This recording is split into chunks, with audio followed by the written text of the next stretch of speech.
From the Presidential Palace, Manila, Dateline Malacañang.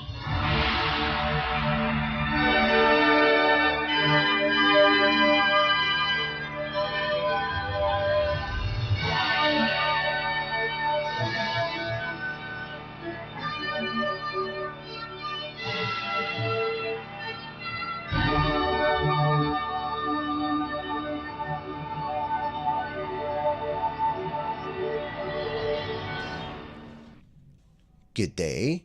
This is Dateline Malacañang. Philippine President Ferdinand R. Marcos Jr. and Ukraine President Volodymyr Zelensky on Monday vowed to further strengthen the 32-year-old diplomatic ties between the Philippines and Ukraine. During their short meeting at the Malacañang Palace, the Presidential Communications Office, or PCO, said the Philippine president told President Zelensky that he is happy that Ukraine is set to open its embassy in Manila this year. President Zelensky arrived in Manila Sunday evening for a one-day working visit after his appearance at the 21st edition of the International Institute for Strategic Studies, or IISS, Shangri-La Dialogue in Singapore. In his meeting with the president, the Ukrainian president extended his gratitude to President Marcos for the Philippines' unwavering support to Ukraine and for the strong stand of President Marcos on the issues affecting the European country. Responding to Zelensky on their plan to open an embassy in Manila this year, President Marcos said that it is good news as he emphasized that the Philippines will continue to help Ukraine in any way possible. The PCO said President Marcos shared that the Philippines has been trying to promote the continuing adherence to international rules-based order as he reiterated the country's efforts to advocate for peace and do everything it can to promote that peace. The diplomatic ties between the Philippines and Ukraine span 32 years since it was formally established on April 7, 1992. In 2022, Ukraine ranked as the 90th trading partner of the Philippines, the 119th export market, and 76th import source. The total trade between the countries amounted to 16.9 million US dollars, with export valued at 1.49 million US dollars and imports at 15.41 million dollars. Ukraine served as a second home to nearly 200 Filipinos, but the figure went down to 25, who are mostly married to Ukrainians due to the ongoing Ukraine-Russia crisis. Dateline Malacañang. Philippine House Speaker Martin Romualdez is positive that more countries will support and take part on the Philippines' position to have a peace, stable, and prosperous Indo-Pacific following the historical keynote address of President Ferdinand R. Marcos Jr. at the 21st International Institute for Strategic Studies, or IISS, Shangri-La Dialogue in Singapore. Speaker Romualdez was among the official delegate of the Philippines that witnessed the first ever Philippine president that faced the prestigious Defense Forum. According to Romualdez, the chief executive clearly laid out the position of the Philippines in terms of protecting and respecting the integrity of the country's sovereignty and maritime zones, as well as recognizing and abiding the rule of law and democracy. Speaker Romualdez said President Marcos delivered a clear, compelling, and rational articulation of the country's legal and geopolitical position, particularly in the West Philippine Sea.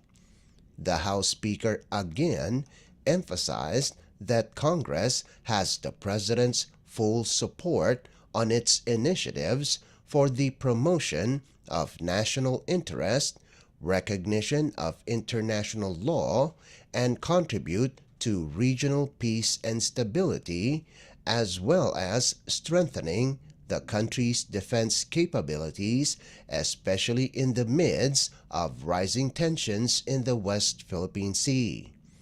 The House leader also underscored the country should continue to strengthen its alliances with other nations and to have multilateral cooperation. Dateline Malacañang. Philippine Department of National Defense or DND Secretary Gilberto Chodoro Jr. and Singapore Defense Minister Dr. Nang Eng Hen fortified the bilateral defense and security relations between both countries.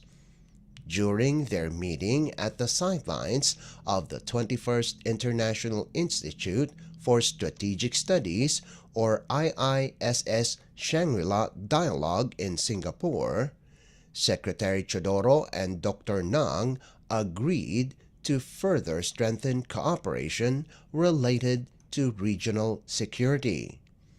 Dr. Nang said, Singapore has always given importance to the voice of the Philippines when it comes to the regional and multilateral forum. For his part, Secretary Chodoro said, there is a need to strengthen the collaboration between the Philippines and Singapore in terms of mutual interest. Before the meeting with the Singaporean Defense Minister, the DND Secretary also met with defense ministers from Lithuania, Canada, and New Zealand.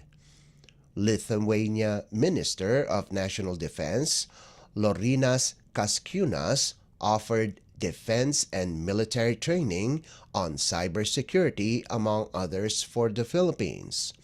Secretary Chodoro instructed senior defense officials who joined him at the meeting to immediately explore areas of cooperation for a possible memorandum of understanding to develop Philippines-Lithuania defense cooperation.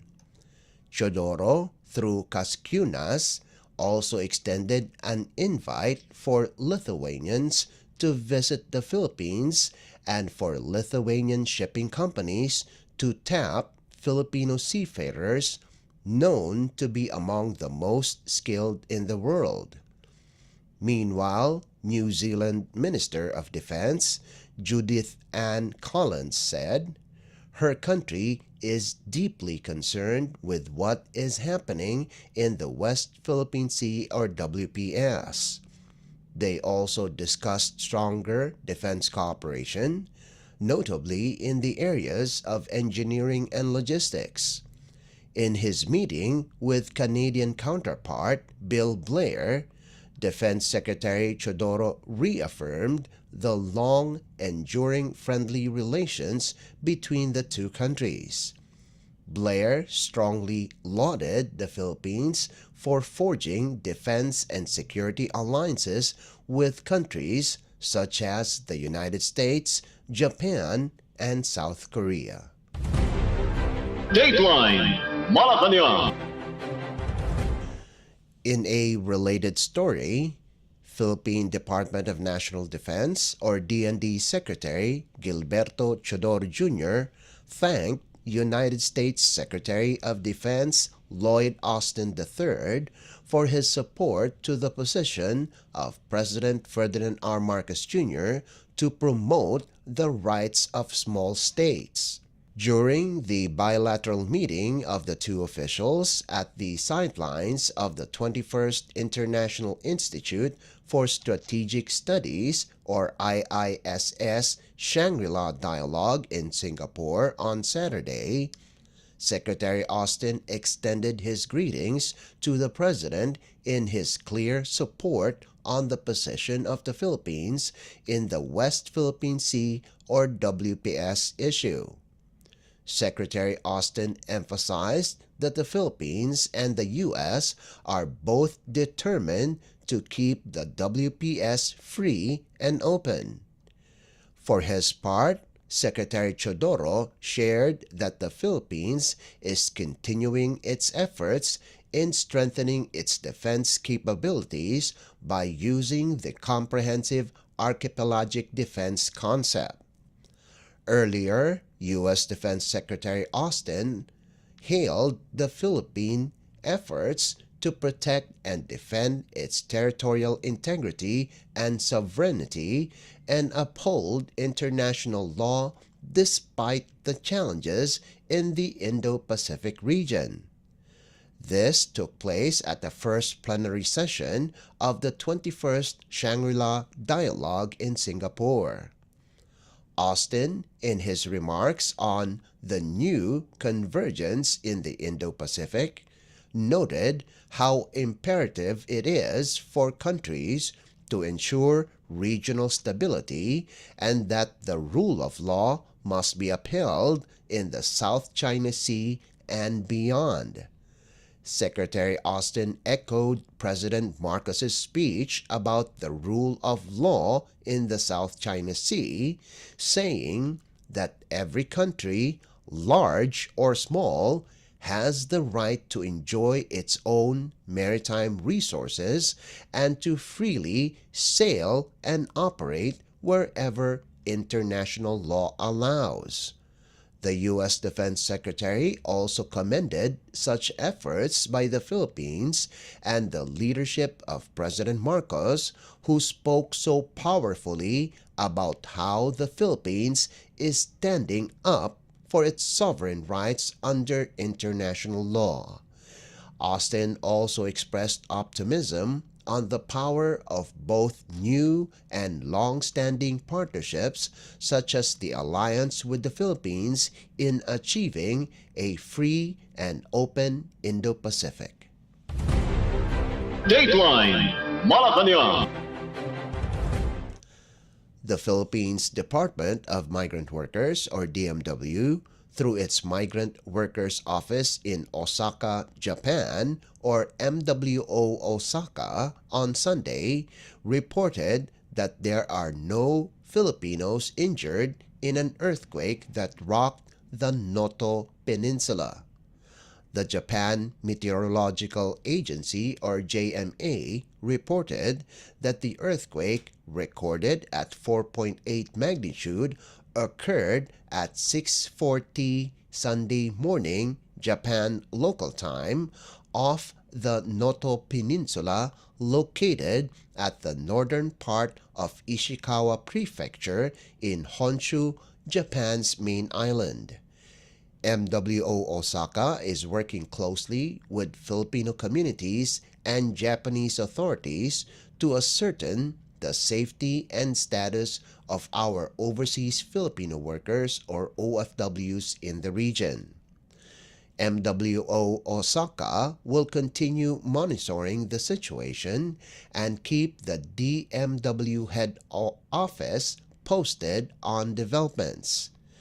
Meanwhile, the DMW also reported that no Filipinos were injured in a building that collapsed in central Jeddah, Saudi Arabia on Friday. Officials of the MWO in Jeddah reported to DMW Secretary Hans Leikakdak on Sunday that they visited the incident site and several nearby hospitals to check for any Filipinos admitted for treatment. The Saudi Gazette said 8 have been rescued from the 13 damaged apartments across 5 floors in the populated Al-Faisalia district. Initial information said maintenance work in the basement may have caused the collapse. MWO Jeddah assures it will continue monitoring the situation and staying in touch with the Jeddah police, medical and emergency services agencies to ensure the safety of Filipinos. Dateline Malacañang.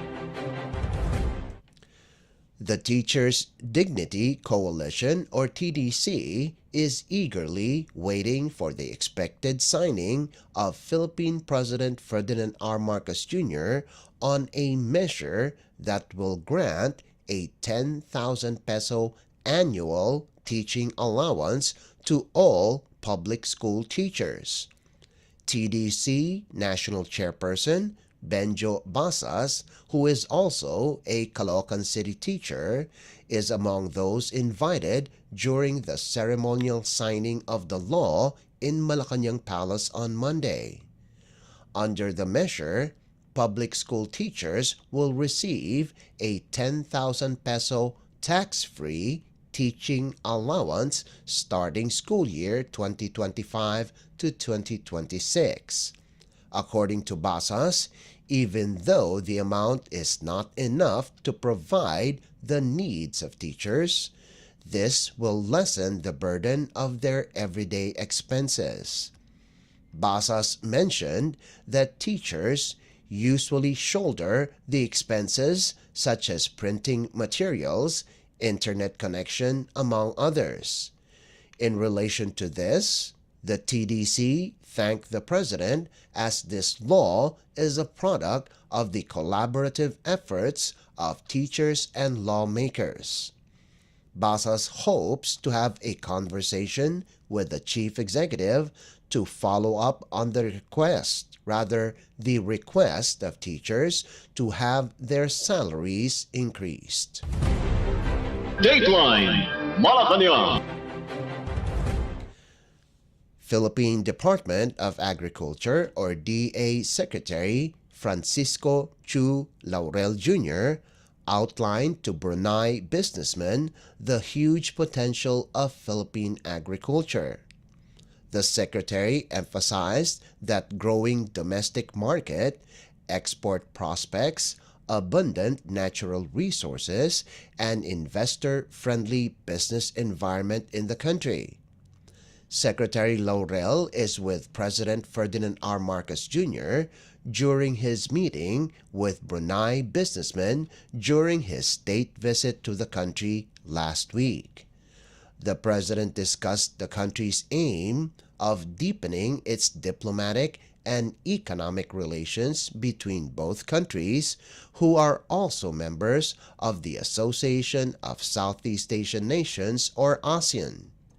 President Marcos presented to the businessmen and investors of various opportunities in agri-trade and agribusiness that is ripe for foreign investments in the Philippines. In terms of the Philippines' strategic geographical location, the country is strategically placed to export markets in the West and has a high demand on prime commodities. Dateline Malacañang. In other news, the Philippines Department of Migrant Workers, or DMW, is closely monitoring the situation of Filipinos in Taiwan. This after the Taiwan Central Weather Administration recorded twin earthquakes that rocked the country on Sunday. According to data, a magnitude 4.8 earthquake was felt in the waters off the country, 21.2 kilometers south of Hualien County, and was followed by a magnitude 4.4 tremor a few moments after the first quake. The Migrant Workers Office, or MWO in Taipei, reported no Filipino was injured or hurt during the strong quake. The MWO added that nevertheless, they are in constant communication with the Manila Economic and Cultural Office or MECO, as well as concerned agencies in Taiwan to ascertain the safety of Filipinos in the country. Dateline Malacañang. And finally, despite the rains being experienced in various parts of the Philippines, the water level in Angat Dam continues to drop. According to the Philippine Atmospheric, Geophysical, and Astronomical Services Administration or PAG-ASA's Hydrometeorology Division, the water level in Angat Dam decreased by 0.19 meters. From the 179.07 meters registered on Sunday, the water level now stands at 178.88 meters. The water level went further down from its minimum operating level of 180 meters, 31.12 meters lower than the 210 meters normal high water elevation of the dam. Meanwhile, water elevation at Ipo Dam increased by 0.29 meters to 100.57 meters.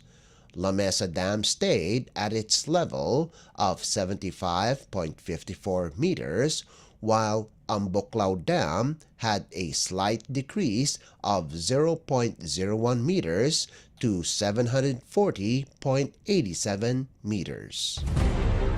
Dateline Malacañang. Before we conclude our program, we would like to invite everyone to come and visit our Facebook page and YouTube channel at Radyo Pilipinas World Service. You will be able to hear and view our Filipino and English programs, including news updates here in the Philippines. Kindly subscribe, like, and share our post as well. And that concludes this edition of Dateline Malacañang. For Radyo Pilipinas World Service, this is Leo Magpayo. Good day and stay safe. From the Presidential Palace, Manila, Dateline Malacañang.